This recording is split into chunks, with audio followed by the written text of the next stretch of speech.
Welcome back students. आज हम जो है थोड़ा सा अपना टॉपिक चेंज करते हैं। अपना इस कोर्स में जो है डायरेक्शन थोड़ी सी हम चेंज करते हैं। एक डिफरेंट टॉपिक मगर इंटरेस्टिंग से टॉपिक की तरफ हम आते हैं। और ये जो है ये बेसिकली जो एरिया है ये क्वांटम मैग्नेटिज्म कहला सकता है। तो इसको हम कह सकते हैं क्वांटम मैग्नेटिज्म। मैग्नेटिज्म जो है वो एसेंशली क्वांटम फिनोमेना है, इसलिए क्वांटम का लफ्ज़ साथ उसके जोड़ना कोई इतनी ज़रूरी तो नहीं है, लेकिन आम तौर से इसको क्वांटम मैग्नेटिज्म कहा जाता है। और क्वांटम मैग्नेटिज्म में भी दो इम्पॉर्टेंट ब्रांचेस हैं। एक कहलाती है आइटिनरेंट मैग्नेटिज्म और दूसरी कहलाती है मैग्नेटिक इंसुलेटर्स। यानी कि आप ये कह सकते हैं कि एक क्लास है मैग्नेट्स की जो आइटिनरेंट मैग्नेट्स कहलाते हैं। आइटिनरेंट का मतलब है का बेसिकली मतलब ये है कि जिस तरह कोई चीज़ ट्रैवल कर रही है, कोई चीज़ ट्रैवल कर रही है तो उसको आइटिनरेंट कहते हैं। आइटिनरेंट मैग्नेटिज्म से मुराद उन मटेरियल्स में है जो कि मेटल्स हैं और वो मैग्नेटिक प्रॉपर्टीज़ भी शो करते हैं। तो उसको समझने के लिए हमें ये जहन में रखना पड़ेगा कि ना सिर्फ जो है आयंस की मैग्नेटिज्म रोल प्ले कर सकती है, बल्कि बड़ा इम्पॉर्टेंट जो है वो रोल है magnetic moments of conduction electrons. तो उस वो जो है वो एरिया जिसमें इन दोनों मैग्नेटिक मोमेंट्स को और ख़ास तौर पे जो कंडक्शन इलेक्ट्रॉन्स का मैग्नेटिक मोमेंट्स हैं उनको शामिल करके मैग्नेटिज्म को मैग्नेटिक प्रॉपर्टीज़ को अंडरस्टैंड करने की कोशिश की जाती है। वो फील्ड जो है वो आइटिनरेंट मैग्नेटिज्म कहलाता है। और ये जो मैग्नेट्स हैं, जो मेटल्स हैं, जो मैग्नेट्स हैं, जिसमें आयरन जो है is the most common example. तो ये जो है फील्ड ऑफ ये नहीं आइटिनरेंट मैग्नेट्स कहते हैं और ये फील्ड ऑफ या मेटल्स, मैग्नेटिक मेटल्स कह सकते हैं इनको। दूसरी तरफ जो है एस अगेंस्ट दिस एक और एरिया है जिसमें हम इंसुलेटर से डील कर रहे हैं जो मेटल्स नहीं हैं मगर वो भी मैग्नेटिक प्रॉपर्टीज़ शो करते हैं। और इसमें ज़्यादातर रोल जो है वो मैग्नेटिक मोमेंट्स का है। Usually magnetic moments of electrons in atoms जो कि लोकलाइज्ड है, जो कि जो है वो मूव नहीं कर रहे। तो ये दो डिफरेंट एरियाज़ बनते हैं क्वांटम मैग्नेटिज्म के। हम जो है इसमें ये जो अगले वाले चंद लेक्चर्स हैं उनमें हम बेसिकली मैग्नेटिक इंसुलेटर्स पे कंसंट्रेट करेंगे और उसमें भी हम जो है ये वन डायमेंशनल सिस्टम्स में डील करेंगे, जो one dimensional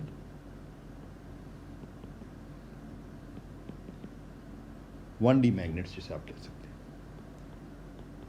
one D magnetic insulators. ठीक है। तो इस क्लास में जो मैग्नेटिक इंसुलेटर्स है उनमें भी हम वन डायमेंशनल मैग्नेट्स की बात करेंगे। तो एसेंशली इसको कई दफ़ा स्पिन चेन्स भी कहा जाता है। चेन मतलब ये कि वन डायमेंशनल है तो ये स्पिन चेन्स भी कहलाती है। Higher order two dimensional, three dimensional बड़ी इंटरेस्टिंग प्रॉपर्टीज़ है, मगर हमें इस कोर्स में जो है कहीं ना कहीं चीज़ों को एक हद तक स्टडी हम कर रहे हैं ताकि हमें मुख्तलिफ एरियाज़ की अंडरस्टैंडिंग भी मिल जाए, बुनियादी चीज़ें हमें पता चल जाए और जहाँ हम मज़ीद लर्न करना चाहें हमारी इतनी बुनियाद बन जाए कि हम उसको मज़ीद आगे चल के लर्न भी कर सकते हैं। तो ये बेसिक एम है। तो अभी हम जो है अगले चंद लेक्चर्स में ये स्पिन चेन्स को कंसिडर करेंगे। तो स्पिन चेन्स में भी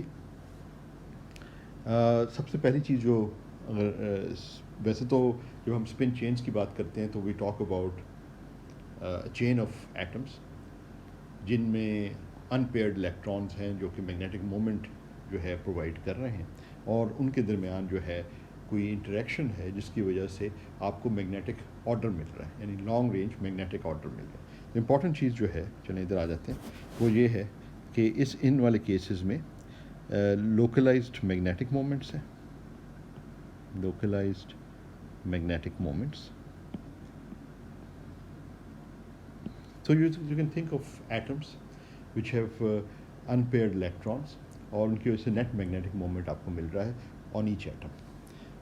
अब ये जो एटम्स हैं या एटम्स के जो इलेक्ट्रॉन्स हैं, they are not really moving from one atom to another, they are essentially localised. तो इनको हम लोकलाइज्ड मैग्नेटिक मोमेंट्स कह सकते हैं। अच्छा, अब सिंपलेस्ट पॉसिबल केस तो हम वो ले सकते हैं कि एक इलेक्ट्रॉन है एटम में, और वो जो है single electron is a spin half, and because off spin angular momentum it has a magnetic moment, और हम ये कह सकते हैं कि वो एक लोकलाइज मैग्नेटिक मोमेंट का रोल अदा कर रहा है। अच्छा, अब इसमें जो इम्पोर्टेंट रोल होगा वो स्पिन स्पिन इंटरेक्शन का है, कि दो मैग्नेटिक मोमेंट्स जो हैं वो आपस में इंटरेक्ट कर रहे होंगे।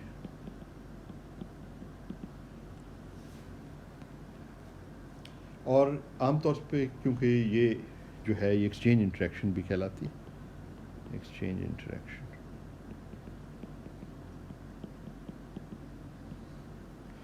और आमतौर से ये जो इंटरेक्शन है, जो स्पिन स्पिन इंटरेक्शन है या एक्सचेंज इंटरेक्शन है, क्योंकि दो किस्म की, एक तो एक्सचेंज इंटरेक्शन अगर आप याद करें तो जब हम इसको स्टडी करते हैं ये इलेक्ट्रॉन्स के दरमियान इंटरेक्शंस को भी कंसिडर करें, यानी कूलॉम इंटरेक्शंस को, तो डायरेक्ट टर्म होती है और एक एक्सचेंज टर्म होती है। डायरेक्ट टर्म जो है उसको हम जो है जो overall charge of the ions है उसके साथ हम जो है इसको कैंसिल कर सकते हैं, तो बाकी जो मेजर कंट्रीब्यूशन होती है वो एक्सचेंज इंटरेक्शन की होती है। तो एक्सचेंज इंटरेक्शन जो है वो इम्पॉर्टेंट उसका रोल है, और क्योंकि जो मैग्नेटिक मोमेंट्स हैं उनके दरमियान एक डाइपोलर इंटरेक्शन भी हो सकती है मैग्नेटिक डाइपोल्स के दरमियान, मगर वो बहुत वीक है रिलेटिव टू एक्सचेंज इंटरेक्शन, तो एसेंशियली ये एक्सचेंज इंटरेक्शन है।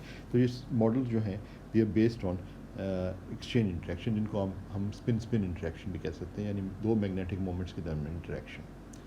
क्योंकि ये मैग्नेटिक मोमेंट्स जो के दरमियान इंटरेक्शन जो है ये लॉन्ग रेंज नहीं है, शॉर्ट रेंज है, तो आमतौर से इसको नियरेस्ट नेबर इंटरेक्शन ले लेते हैं कि दो जो करीब तरीन नेबरिंग जो एटम्स हैं या मैग्नेटिक मोमेंट्स हैं उनके दरमियान ये इंटरेक्शन है। तो इस तरह हम आमतौर पे इनको, अगर एटम 1 पे मैग्नेटिक मोमेंट S1 है और एटम 2 पे मैग्नेटिक मोमेंट S2 है, तो इनके दरमियान जो इंटरेक्शन है S1 डॉट S2, इसको हम जो है स्पिन स्पिन या एक्सचेंज इंटरेक्शन कहते हैं। तो ये जो है this kind of N interaction, जब आप n एटम्स या n मैग्नेटिक मोमेंट्स ले लें, और तो आप इस तरह सोचें जैसे कि आप एक चेन है, चेन ऑफ वन डायमेंशन हम ले रहे हैं, on these are all different atoms, और या इनको अगर हम ये तस्वर करें कि सिर्फ the only thing that we are really concern with is the spin degree of freedom, और मैग्नेटिक मोमेंट्स में, तो think of these magnetic moments on all of these atoms, and these are like n atoms, तो n atoms की chain है, n magnetic moments की chain है, और उनके दरमियान हर नेबर के दरमियान जो टू नेबरिंग स्पिन्स हैं या मैग्नेटिक मोमेंट्स हैं उनके दरमियान जो इंटरेक्शन है वो S1 डॉट S2 है। तो इसको हम अगर जनरलाइज करें तो कोई दो साइड्स ले लें, इसको ith साइड कह लें, इसको हम jth साइड कह लें, तो इनके दरमियान जो इंटरेक्शन है इसको कई दफ़ा हम SI डॉटेड विद SJ लिख लेते हैं, ठीक है ना, कि दो नेबर्स आई जे, और इस तरह आई और जे दोनों रन कर सकते हैं over all the magnetic moments in the system. तो ये आपकी जो स्पिन स्पिन इंटरेक्शन है, एक्सचेंज इंटरेक्शन है, और जब ये हर नेबर के दरमियान इंटरेक्शन आप कंसिडर करते हैं and you take it over all that magnetic moments, तो आपको ये पॉसिबिलिटी है कि under certain condition you can have long range order, long range magnetic order in the system, तो आपको long range magnetic order मिल सकता है।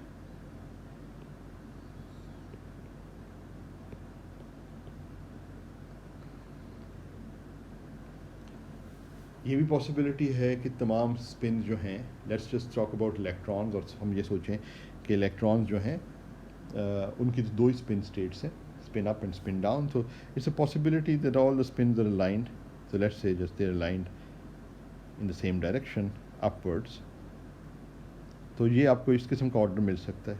इक्विवेलेंटली आपको ये भी मिल सकता है, सेम एनर्जी वाली ग्राउंड स्टेट आपके पास है, जिस तरह हमने पहले एक दफ़ा हाइजेनबर्ग मॉडल या आइजिंग मॉडल को कंसिडर कर रहे थे ना, तो उसमें हमने यही बात की थी कि स्पिन अप हो या तमाम स्पिन्स डाउन हो, दोनों जो many body state, many body in the sense के there lots of these magnetic moments और उनके दरमियान इंटरेक्शंस मौजूद हैं, नियरेस्ट नेबर इंटरेक्शंस, और उसके नतीजे में जो आपको जो है ये फेरोमैग्नेटिक स्टेट मिल सकती है जिसमें तमाम स्पिन्स अलाइंड हैं। And under certain condition you can also have other kind off spin configuration जिसमें दो जो हैं वो एंटी अलाइंड भी हो सकती हैं, और ये भी हो सकता है कि जो है एक स्पाइरल सी स्पिन फॉर्म करे, जिसको एंटी अलाइंड अगर है नेबरिंग स्पिन तो उसको एंटी फेरोमैग्नेटिक ऑर्डर कहा जाता है या एंटी फेरोमैग्नेटिक स्टेट कहा जाता है। अगर कोई स्पाइरल से फॉर्म कर रहा है कि स्पिन जो हैं वो एंटी फेरोमैग्नेटिक का मतलब ये है कि इस तरीके से आपके पास है, और ये जो है ये एक है नेबर इसका जो है ये एंटी अलाइंड है, तो ये जो है ये एंटी फेरोमैग्नेटिक स्टेट होगी, जबकि ऊपर जो मैंने दिखाई आपको वो फेरोमैग्नेटिक स्टेट है। और ये भी पॉसिबिलिटी है कि आपके पास ये स्पिन्स जो हैं इधर ये है तो थोड़ा सा इधर टिल्ट होना शुरू हो जाए, ऐसे चेंज टिल्ट हो रहा है थोड़ा थोड़ा सा, और ये एक स्पाइरल सा फॉर्म हो रहा है।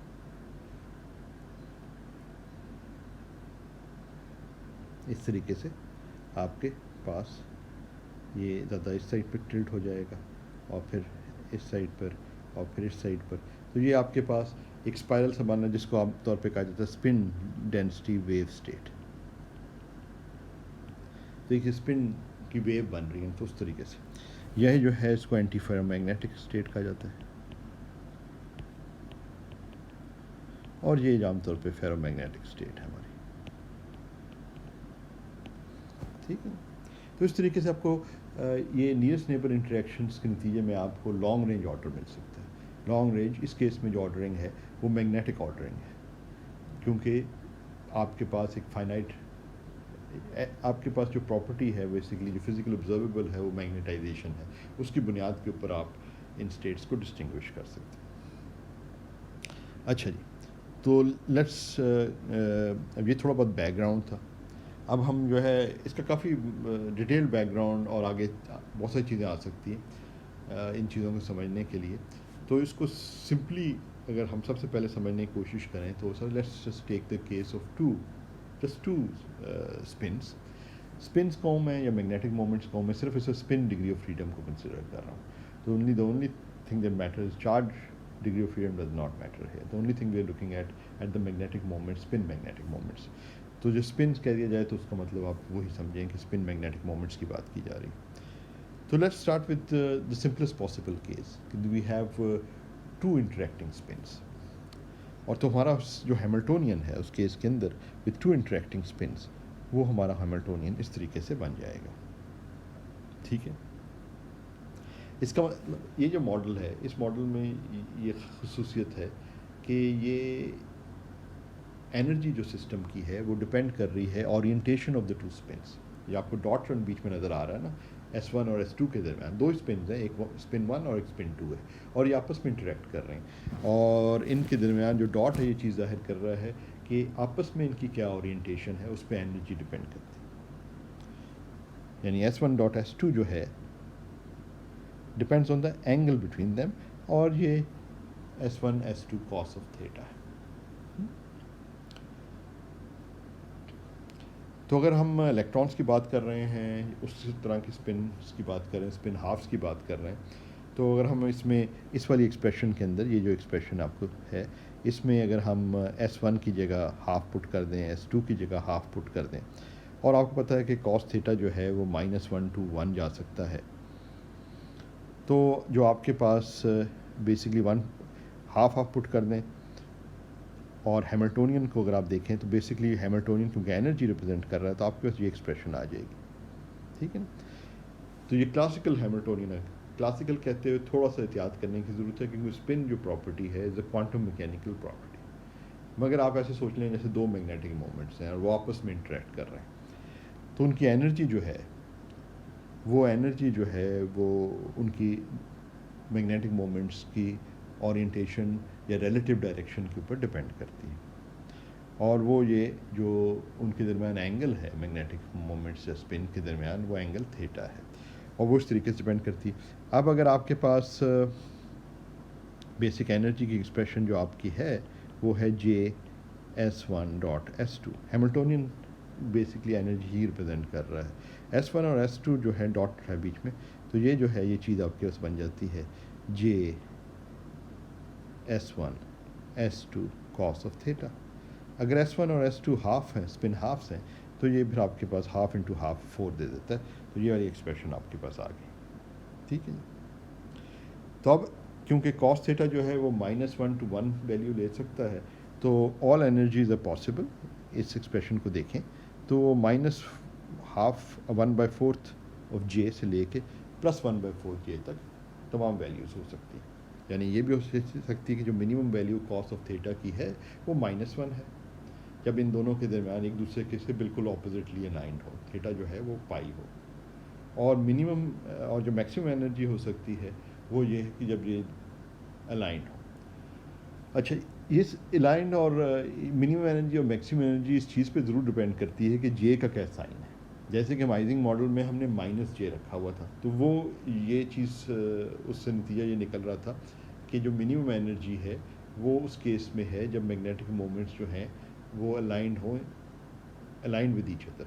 यहाँ पे ये क्योंकि जे को पॉजिटिव लिया वो एक्सप्लेन करने के लिए कोई ऐसा इशू नहीं है। वो ये है कि इस केस के अंदर जो मिनिमम एनर्जी स्टेट है वो ये है कि जब ये दोनों स्पिन्स जो हैं एक दूसरे के एंटी अलाइंड हो। ये स्पिन 1 है, ये स्पिन 2। और मैक्सिमम एनर्जी जो है 1/4J वो उस केस में है जब स्पिन 1 जो है और स्पिन 2 जो है वो align in the same direction. ठीक है।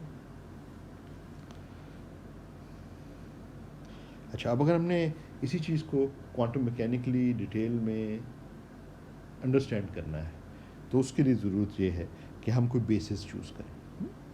तो कन्वीनियंट बेसिस जो है वो SZ बेसिस जो है हमारे पास है कि SZ की आइगन स्टेट्स की टर्म्स में। मगर ये ध्यान में रखने की बात है कि आमतौर से जब हम इसे क्वांटम मैकेनिक्स के में स्टडी करते हैं तो हम सिंगल स्पिन को कंसिडर कर रहे होते हैं। यहाँ जो है क्योंकि हम एक मैग्नेटिकली ऑर्डर्ड स्टेट की बात करेंगे तो हम दो स्पिन्स कम से कम हमें कंसिडर करना ज़रूरी है कि उनके दरमियान इंटरेक्शन जो है वो बहुत इंपॉर्टेंट रोल प्ले करती है। तो सिंगल स्पिन से नहीं काम चलेगा, हमें 2 स्पिन्स कम से कम चाहिए।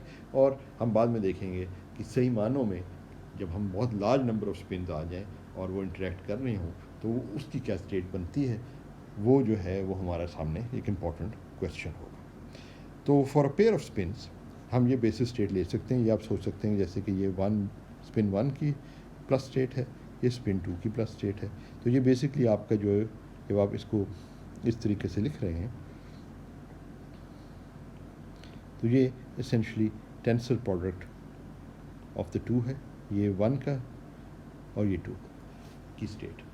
तो ये जो आपकी हिल्बर्ट स्पेस है वो Hilbert space off spin 1, Hilbert space of state 2 and the total Hilbert space is the product of the 2। तो ये जो है जब आप स्टेट्स लिखते हैं तो ये टेंसर प्रोडक्ट जिसे हम कह सकते हैं उसकी टर्म्स में। मगर इसको शॉर्ट हैंड जब हम लिखते हैं तो इसको इस तरीके से लिख लिया जाता है कि प्लस प्लस, मगर अंडरस्टैंड करने की ज़रूरत है कि ये है इस फॉर्म में। अच्छा, हमारा अब हमने जब ये बेसिस चूज़ करने का मकसद ये है कि हम हैमिल्टोनियन को भी, जो हमारा हैमिल्टोनियन ऑपरेटर है क्वांटम मैकेनिक्स का ऑपरेटर, उसको हम इस बेसिस में लिखें।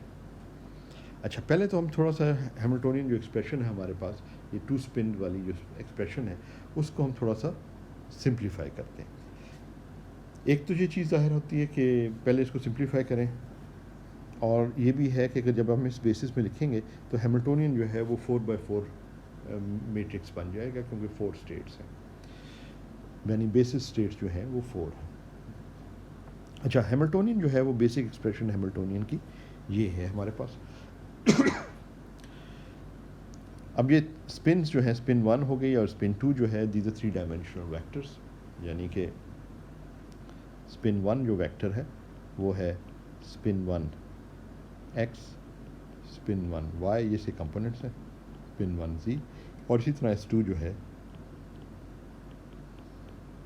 S2x, S2y, S2z। ये से कंपोनेंट्स हैं। तो अगर हम इनका डॉट प्रोडक्ट लें तो आपके पास ये एक्सप्रेशन आ जाती है। और अगर हम ये डेफिनेशन इस्तेमाल करें स्पिन रेजिंग और लोअरिंग ऑपरेटर्स की, जो हमारे क्वांटम मैकेनिकल कोर्सेज में उसी तरह जिस तरह angular momentum raising lowering operators हैं, spin angular momentum raising and lowering operators भी हैं। और वो हम कोई हमने रेजिंग ऑपरेटर लिखना है तो उसकी बेसिक डेफिनेशन ये है कि उसको आप स्पिन के एक्स कंपोनेंट और वाई कंपोनेंट के लीनियर कॉम्बिनेशन में लिख सकते हैं। These operators can be written as a linear combination of the S X and S Y operator.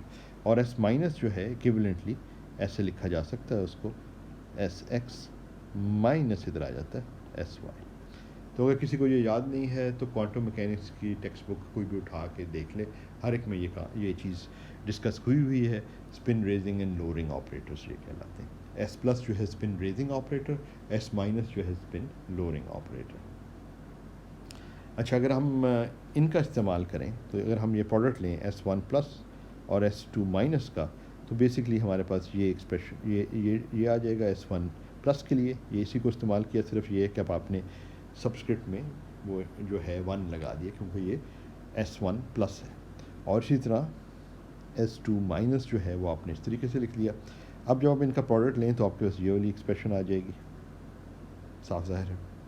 और इसी तरह जब एस वन माइनस पहले कर लें और एस टू, ख्याल रखें कि ये ऑपरेटर्स हैं तो इनका ऑर्डर का बड़ा ख्याल रखना है। इनको ये आपस में कम्यूट नहीं करते ये स्पिन ऑपरेटर्स, तो इनका ख्याल रखना है ऑर्डर्स का।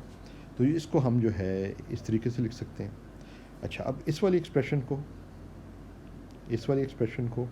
और इस वाली एक्सप्रेशन को अगर ऐड किया जाए तो फिर आपके पास ये चीज़ आ जाती है। अगर आपके पास ये चीज़ आ जाती है तो बेसिकली हमने यही किया है कि ये जो है, यानी कि इसका मतलब है S one X S two X plus S one Y S two Y को, जो कि इधर अपीयर हो रहा है इस एक्सप्रेशन के अंदर, उसको अब आप एस वन प्लस और एस टू माइनस ऑपरेटर्स की टर्म्स में लिख सकते हैं। और वही हमने किया, टू जो है फैक्टर वहाँ पे आ गया नीचे, और बाकी एस वन जी और एस टू जी वाली जो टर्म है, ये वाली टर्म, इसको वैसे ही रहने दिया। तो आपके पास बेसिकली ये वाली एक्सप्रेशन आ गई हैमिल्टोनियन की। ठीक है, ये एक्सप्रेशन जो है ना, ये काफ़ी यूज़फुल एक्सप्रेशन है। ये आगे चल के भी हमारे काफ़ी काम आएगी जब हम एंड स्पिन सिस्टम लेंगे। तो ये फॉर्म जिसमें आपने रेजिंग और लोअरिंग ऑपरेटर्स की टर्म्स में लिख लेना, तो उससे काफ़ी सिंप्लीफिकेशन आ जाती हैं और उसका हम मज़ीद आगे चल के इस्तेमाल भी करेंगे।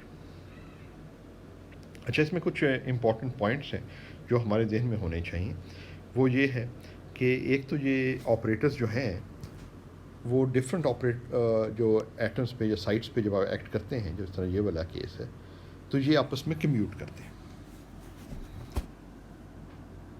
वैसे तो ये वैसे तो एस एक्स और एस वाई ऑपरेटर्स कम्यूट नहीं करते। देखिए ना, जब एस वन और S to operator commutation relation लिखें तो आपको पास एस जी ऑपरेटर आ जाता है। ये स्टैंडर्ड क्वांटम मैकेनिक्स के रिजल्ट्स हैं।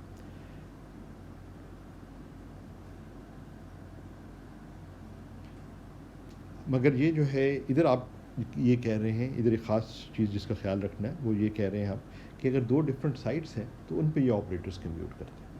तो दिस इज़ समथिंग इम्पॉर्टेंट कि एक साइट पे अगर आपने एस एक्स, यानी कि अगर आप ये करेंगे तो एस वन एक्स और एस वन वाई करेंगे ना, तो फिर ये कम्यूट नहीं करते, ये एस जी की टर्म्स में रिजल्ट आता है। लेकिन अगर ये दो डिफरेंट साइट्स हैं ना, तो इम्पॉर्टेंट जो चीज़ है वो ये वन और टू जिधर लिखा हुआ, दो डिफरेंट साइट्स पे कम्यूट करते हैं। दूसरी चीज़ इम्पॉर्टेंट ये है कि और ये मैं अभी जो चीज़ें आपको एक्सप्लेन कर रहा हूँ ये पेयर ऑफ स्पिन्स या दो स्पिन्स के लिए कर रहा हूँ, मगर this holds true even if you have a system of N spins. अगर आपके पास एन स्पिन्स भी हो ना, N could be a very large number, could be 10 to the 23 spins for example. Even that, in that case also these basic principles and rules hold. दूसरी चीज़ important ये है कि S1 ऑपरेटर जो हैं वो सिर्फ S1 स्टेट की जो स्पिन 1 की स्टेट है सिर्फ उसी को अफेक्ट करते हैं, यानी उसी पे एक्ट करते हैं। यानी कि अगर आप इसको देखें कि ये S1 ऑपरेटर है, S1 प्लस ऑपरेटर, और ये इस स्टेट पे एक्ट कर रहा है। इसमें जो पहले वाला ये वाला जो है ये स्पिन 1 को कॉरस्पॉन्ड करता है और ये स्पिन 2 की स्टेट को कॉरस्पॉन्ड करता है, ठीक है ना। यानी इस बेसिक जो मैंने लिखा था इधर ये इस तरीके से है, और इसमें ये पहला 1 और 2 दूसरा वाला है, ये इधर भी जो इस तरह लिखा हुआ है।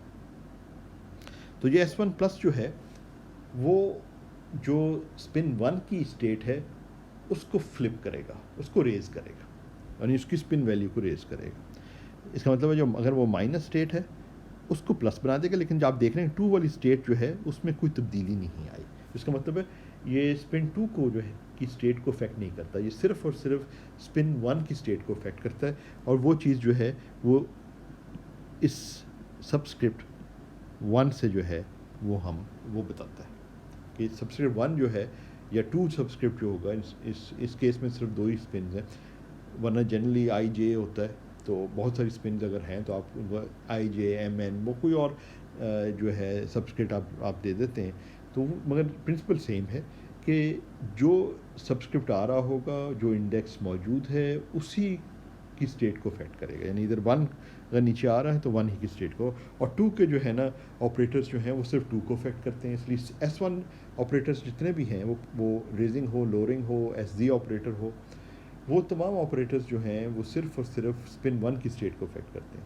S2 ऑपरेटर जितने भी हैं वो स्पिन 2 की स्टेट को अफेक्ट करते हैं।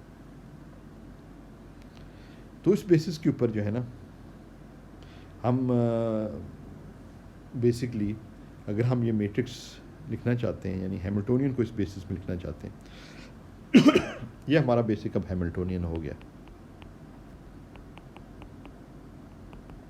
ये हमारा हैमिल्टोनियन है, ये वाली एक्सप्रेशन, यानी कि हमने हैमिल्टोनियन को रिड्यूस कर दिया है इन टर्म, और या एक्सप्रेस कर दिया in terms of SZ operator and S plus and S minus operators off spin 1 and 2।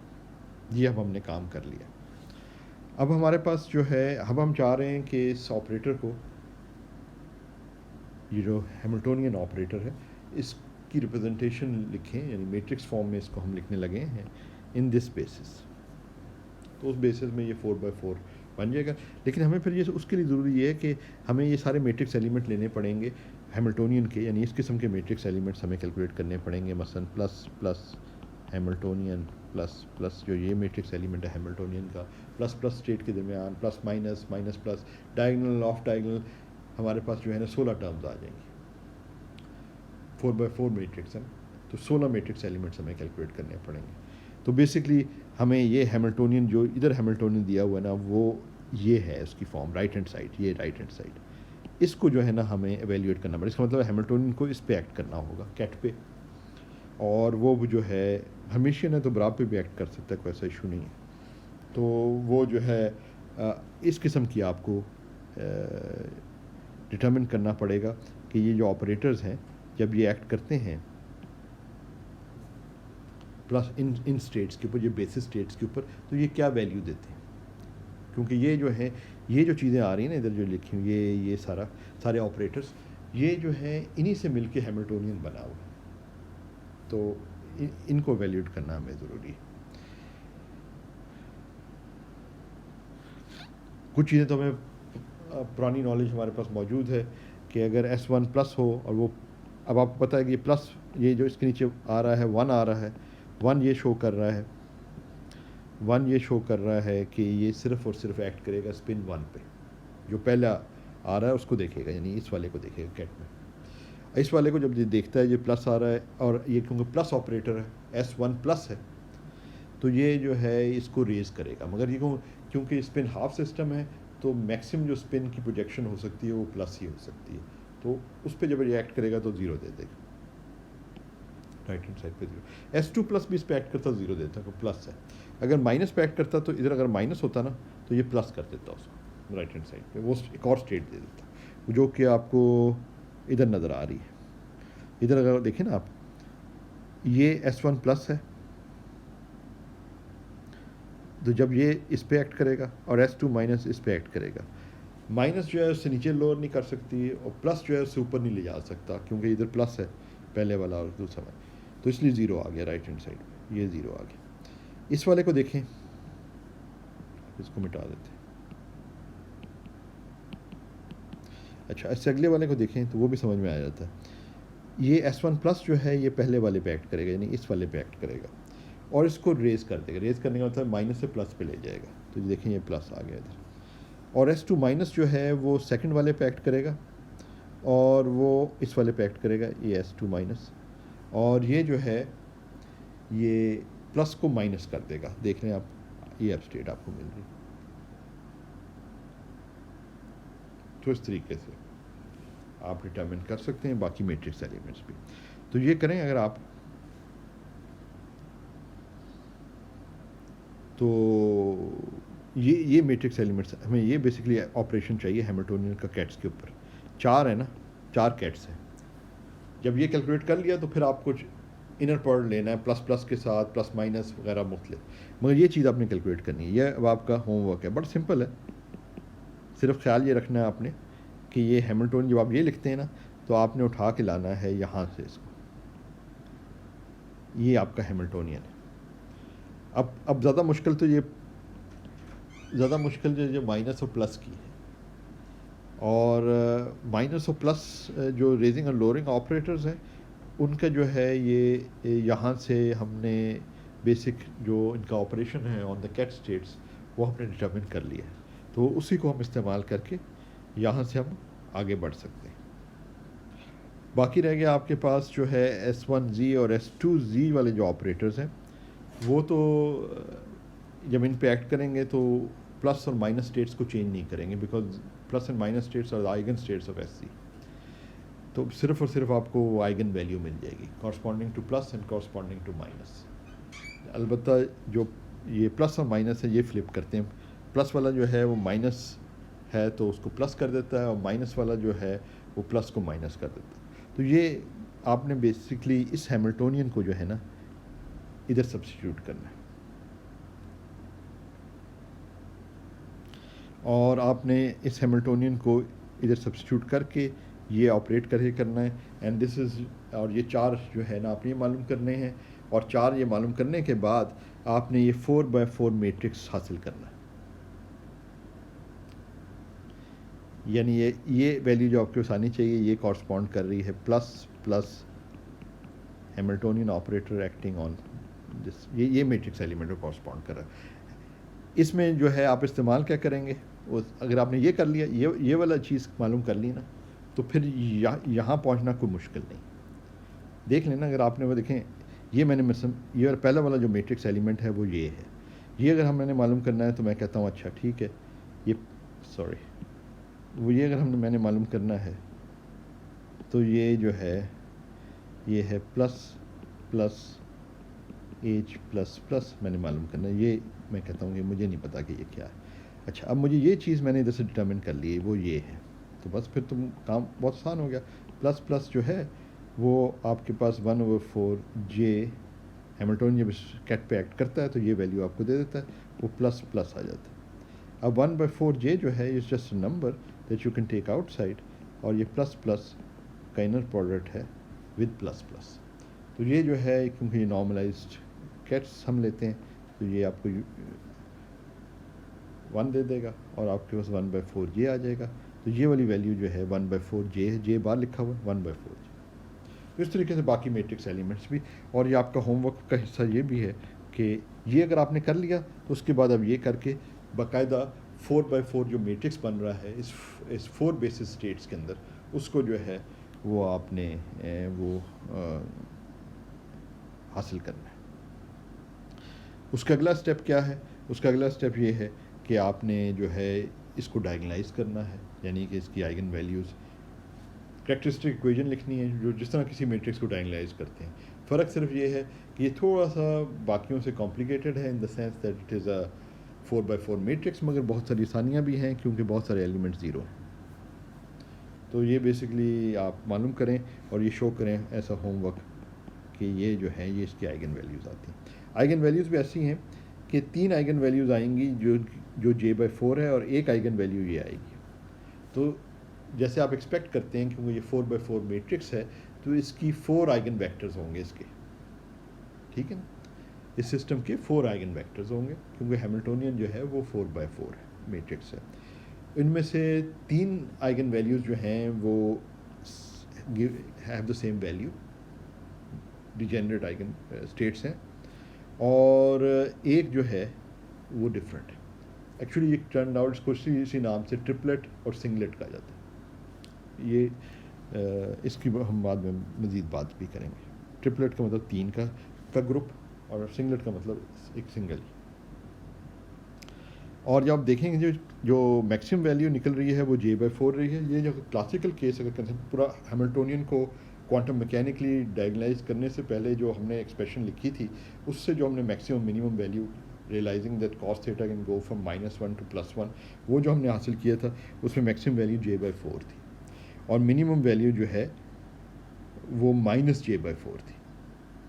यहाँ जो है मिनिमम वैल्यू और कम हो रही है, -3J/4 है, -3 टाइम्स जो है ना कम हो, 3 टाइम्स कम हो रही। तो ये जो क्लासिकल वैल्यू से ये क्वांटम मैकेनिकल इफेक्ट है कि जो आपकी मिनिमम वैल्यू है वो रिड्यूस हो गई है और मैक्सिमम वैल्यू जो है वो किस वो आ रही। अच्छा, अगर आप डायगनलाइज करें तो आइगन वेक्टर्स भी आप हासिल कर सकते हैं, नॉर्मलाइज आइगन वेक्टर्स। ये 4 आइगन वेक्टर्स आ जाएंगे। अगर आप याद करें काफ़ी हद तक स्पिन हाफ सिंगल स्पिन वाला जो प्रॉब्लम है उससे मिलती जुलती है। सिंगल स्पिन वाले प्रॉब्लम के अंदर आपकी जो हिल्बर्ट स्पेस थी वो 2 डायमेंशनल थी, और आपके पास जो आइगन वेक्टर्स आ रहे थे वो कॉलम वेक्टर्स थे जिनमें 2 एलिमेंट्स थे। याद करें ना, आपके साई 1 उधर समझ लें वो 1 0 था, और साई 2 जो है वो 0 1 था। तो इधर जो है आपके पास हिल्बर्ट स्पेस जो है वो इनलार्ज हो गई है, क्योंकि आपके पास 2 स्पिन थे, तो वो हिल्बर्ट स्पेस जो है वो 4 डायमेंशनल हो गई है। ठीक है ना, ये 4 आइगन बेसिस है ना, these are the 4 eigen base 1 2 3 4। तो इससे ये भी जाहिर होता है कि अगर आपके पास n स्पिन्स हों तो हिल्बर्ट स्पेस की dimension 2n dimensional Hilbert space होगी, यानी स्टेट स्पेस जो है वो 2n डायमेंशनल हो जाएगी। अब आप देख रहे हैं कि वहाँ यहाँ पे कॉलम वेक्टर है विद 2 एलिमेंट्स जब सिंगल स्पिन का, यहाँ पे कॉलम वेक्टर्स हैं विद 4 एलिमेंट्स। हिल्बर्ट स्पेस बढ़ गई। हैमिल्टोनियन जो है सिंगल स्पिन के लिए 2x2 मैट्रिक्स है, 2 स्पिन्स के लिए 4x4 हो गया। सिंगल स्पिन के लिए आपके पास 2 आइगन वैल्यूज़ आती हैं एंड कॉरस्पॉन्डिंगली 2 आइगन वेक्टर्स होते हैं जो कॉलम वेक्टर्स हैं विद 2 एलिमेंट्स। यहाँ कॉलम वेक्टर्स हैं विद 4 एलिमेंट्स। तो ये जो है इनलार्ज हिल्बर्ट स्पेस आपके पास आ गई। अच्छा, दूसरी चीज़ इंपॉर्टेंट इसमें आ जाती है कि अगर हम ये मालूम करना चाहें कि कम्यूटिंग सेट ऑफ ऑपरेटर, यानी कोई स्टेट हम लिखना चाहते हैं तो हम ये जानना चाहते हैं कि maximal set of commuting operators कौन से हैं, और वो जानने के लिए हमें ये देखना पड़ेगा कि कौन कौन से ऑपरेटर्स हैं। इस केस में तो सिर्फ स्पिन डिग्री ऑफ फ्रीडम हम कंसिडर कर रहे हैं, तो only thing that we are considering are the spin operators. तो कौन कौन से स्पिन ऑपरेटर्स हैं जो हैमिल्टोनियन के साथ कम्यूट करते हैं। तो हम ये साबित कर सकते हैं, हम ये साबित कर सकते हैं कि अगर हम ये डिफ़ाइन करें एक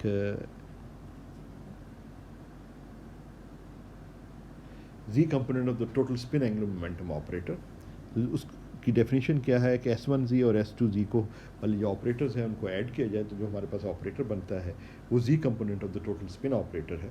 तो ये हम साबित कर सकते हैं कि ये STz जो है ऑपरेटर ये हैमिल्टोनियन के साथ कम्यूट करता है।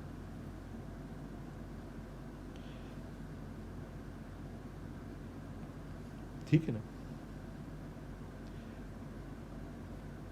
आप कैसे साबित करेंगे आप? चलिए कोशिश करें। हैमिल्टोनियन क्या है? एसेंशली आपने यही साबित करना है कि S1z और S2z वाली टर्म के साथ तो कम्यूट करेगा ही है क्योंकि वो भी SZ ही है।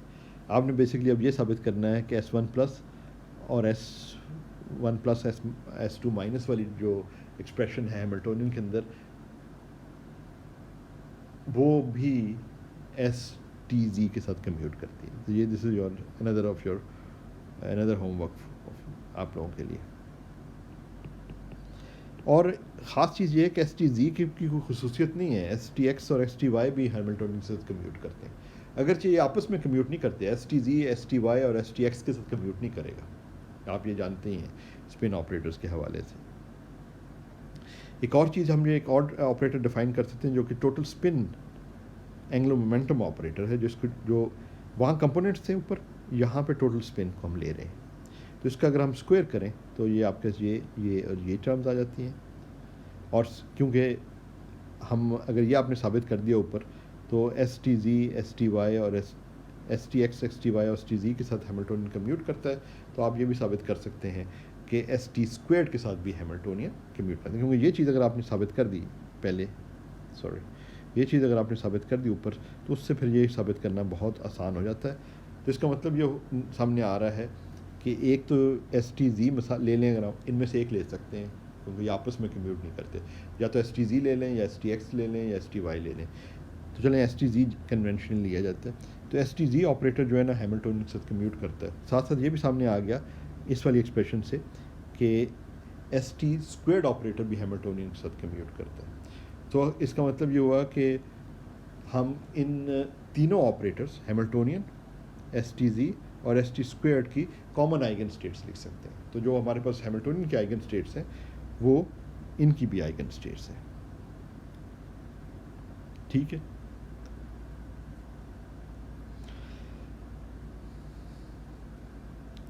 और बेसिकली जब हम अगर सब चीज़ को इकट्ठा किया जाए तो हमारे पास ये 4 स्टेट्स आ गई। और ये 4 स्टेट्स जो हैं बेसिकली ये प्लस प्लस स्टेट को रिप्रेजेंट करता है साई वन, ये इस कॉम्बिनेशन को, ये 3 जो हैं ये ट्रिपलेट्स हैं, ये आखिरी वाली जो है सिंगलेट। एनर्जीज़ इनकी ये हैं, ये हमने एवेल्यूएट कर लिया है। सिर्फ ये है कि आपने ये शो करना है, ये आप कर सकते हैं कि ये प्लस प्लस की फॉर्म है इसकी, मिसाल के तौर पे, और इसकी ये फॉर्म, उसमें आपने टेंसर अलजेब्रा इस्तेमाल कर सकते हैं। यानी कि आप लिख सकते हैं ये 1 0 प्लस स्टेट है, टेंसर प्रोडक्ट विद 1 0, तो फिर आपके यही वाली चीज़ बन जाएगी जो साई वन है, 1 0 0 0। तो टेंसर प्रोडक्ट अगर आपको लेना आता है तो फिर आप कर सकते हैं। टेंसर प्रोडक्ट से आप जो है ये हिल्बर्ट स्पेस को इनलार्ज कर रहे हैं। तो इसको पिक्चर किस तरह बनाई जाती है, आमतौर पे इसको ले लिया जाता है कि प्लस प्लस है तो प्लस स्टेट, क्योंकि स्पिन अप को ज़ाहिर करता है। तो ये पहले वाले 1 के और 2 दोनों जो है ना प्लस प्लस है। ये जो है कॉम्बिनेशन बन रहा है, ये एक्चुअली अगर आपको कुछ याद हो, अगर आपको ये याद हो कि एक्स जो स्टेट है, ये चलें इस तरह लिखते हैं नोटेशन, अगर मैं ये इस्तेमाल करूँ कि प्लस एक्स जो स्टेट है, एक्स डायरेक्शन स्पिन एक्स जो है एस एक्स की जो आइगन स्टेट है, ये एक्स एस एक्स की आइगन स्टेट है with spin up, spin oriented up जिसे आप कह लें, या दूसरे लफ्ज़ों में ये कह लें ये वो स्टेट है जिसमें एस एक्स की वैल्यू जो है वो प्लस एच बार बाई 2 मिलती है। तो इसको अगर आप याद करें तो इसको इस तरीके से लिखा जाता है एस जी की आइगन स्टेट्स की टर्म्स में। तो ये काफ़ी हद तक उसी तरह की चीज़ बन रही है, प्लस और माइनस कॉम्बिनेशन। अगर आप 1 का देखें, इसी तरह 2 का कॉम्बिनेशन बन रहा है, तो इनको हम ये कह सकते हैं कि ये spin oriented along the x axis, ये जो हॉरिजॉन्टल है ना इसको एक्स समझ लें। माइनस माइनस इक्विवेलेंटली इस तरह लिखा जा सकता है। और ये कॉम्बिनेशन, ये प्लस और माइनस का कॉम्बिनेशन है और बीच में माइनस साइन आ रहा है, तो ये वाली चीज़ हम बना सकते हैं। इस तरह का है, इनमें जो एस टी जी की क्या वैल्यूज़ हैं वो सारी की सारी वाज़ेह हो जाती है। तो यहाँ अब हम रोकते हैं। ये स्पिन हाफ का पेयर को हम कंसिडर कर रहे थे, दिन के दरमियान हम इंटरेक्शंस कंसिडर कर रहे थे। इसका मकसद सिर्फ ये था कि ग्राउंड बिल्ड करना, कि 2 स्पिन से हम स्टार्ट करेंगे। बेसिक जो कॉन्सेप्ट्स हैं वो एग्जैक्टली सेम है जब आप एन स्पिन भी ले रहे हैं, क्योंकि आपने एसेंशली नेबरिंग स्पिन की इंटरेक्शन कंसिडर करनी है और उसी को कंसिडर करते चले जाना है till you have all the N spins interacting with each other. तो ये हमारे पास जो है ना बेसिक रिजल्ट ये चीज़ें आई हैं। इसको फिर हम आगे चलकर एन स्पिन्स के लिए हम जो क्वांटम स्पिन चेन है उसके लिए हम इसको अप्लाई करेंगे। तो आज के लिए इतना ही, खुदा हाफिज़।